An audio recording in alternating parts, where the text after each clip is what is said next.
आज के छोटे से वीडियो में बात करने वाले हैं फ्लैश ओवर वोल्टेज और पंचर वोल्टेज के बारे में कि इनमें क्या अंतर होता है, ये कैसे एक दूसरे से डिफरेंट होते हैं। इस तरह का सवाल जो है आपसे इंटरव्यू में भी पूछा जाता है और यहाँ से डिफरेंट गवर्नमेंट एग्जाम में एमसीक्यू क्वेश्चन भी फ्रेम की जाती है। तो अगर आपको ये सारी बातें जानना है तो इस वीडियो को देखते रहिए। आपको कुछ नया तो क्या, बहुत कुछ सीखने मिलने वाला है।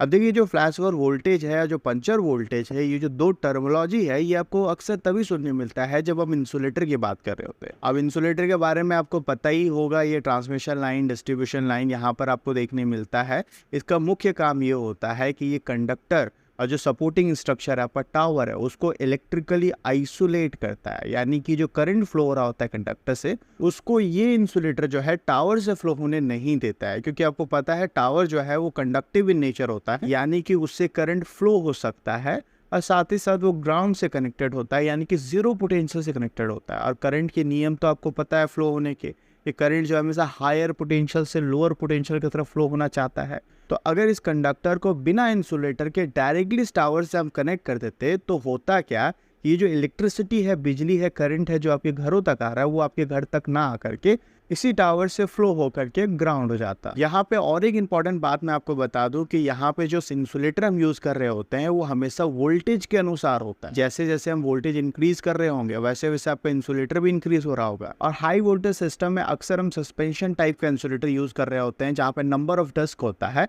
और ये जो डस्क का नंबर है वो बढ़ता ही चला जाता है जैसे जैसे हम हाई वोल्टेज की बात कर रहे होते हैं। उदाहरण के तौर में अगर मैं आपको बताऊं तो 33 केवी का लाइन है तो आपको 3 से 4 डस्क देखने मिलेगा। 66 केवी का लाइन है तो 5 से 6 डस्क देखने मिलेगा। 440 केवी का लाइन है तो 21 डस्क के अराउंड देखने मिलेगा। तो ऐसे ही जो है नंबर ऑफ डस्क जो है आपका बढ़ता ही चला जाता है जैसे जैसे हम हायर वोल्टेज की बात कर रहे होते हैं। अब देखिए, यहाँ पे फ्लैश ओवर वोल्टेज और पंचर वोल्टेज का कहानी कहाँ पर आ रहा है।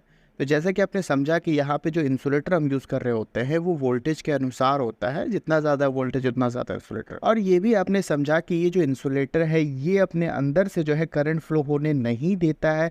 ये इंसुलेटिंग मटेरियल होता है, इसके अंदर ऐसी प्रॉपर्टी होती है जिसका रेजिस्टेंस बहुत ज़्यादा होता है। तो ये जो है आपके कंडक्टर को जो है टावर से जो है इलेक्ट्रिकली आइसोलेट करता है, करंट को जो है टावर तक फ्लो होने नहीं देता है। तो मान लीजिए किसी भी कारणवश जो लाइन वोल्टेज है वो अचानक से बहुत ज़्यादा बढ़ जाता है, तो हमने देखा कि इंसुलेटर के आसपास का जो एयर है वो आयोनाइज हो गया। उस एयर का जो इंसुलेटिंग प्रॉपर्टी था उसका ब्रेक डाउन हो गया।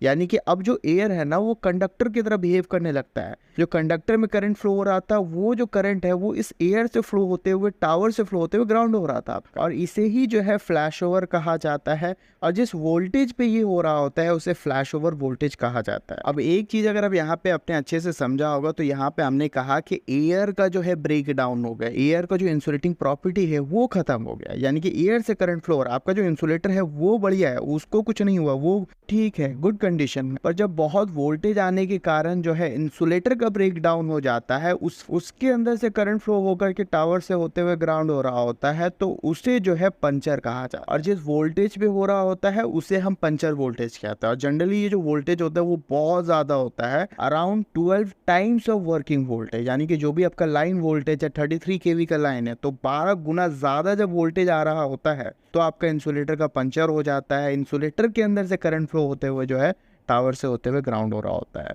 और दूसरी ओर अगर हम फ्लैश ओवर वोल्टेज की बात करें तो वो 6 टाइम ज़्यादा जब वोल्टेज आ रहा होता है आपके वर्किंग वोल्टेज से, तब आपको फ्लैश ओवर देखने मिलता है। तो यहाँ पे याद रखने वाली बात यह है कि हमेशा पंचर वोल्टेज जो है ज़्यादा होता है आपके फ्लैश ओवर वोल्टेज से। और पंचर वोल्टेज उसे बोल रहे होते हैं जब आपका इंसुलेटर का ब्रेक डाउन हो रहा होता है। दूसरी ओर फ्लैश ओवर वोल्टेज हम उसे बोल रहे होते हैं जब एयर का, इंसुलेटर के आसपास का जो एयर है उसका ब्रेक डाउन होता है। और कितने टाइम्स होता है वो चीज़ आपको याद रखना है। और उसके अलावा भी जो है छोटे छोटे अंतर है, जैसे कि अगर पंचर हो गया है तो जो इंसुलेटर है वो डैमेज हो गया तो आपको फिर रिप्लेस करना होगा नए इंसुलेटर से।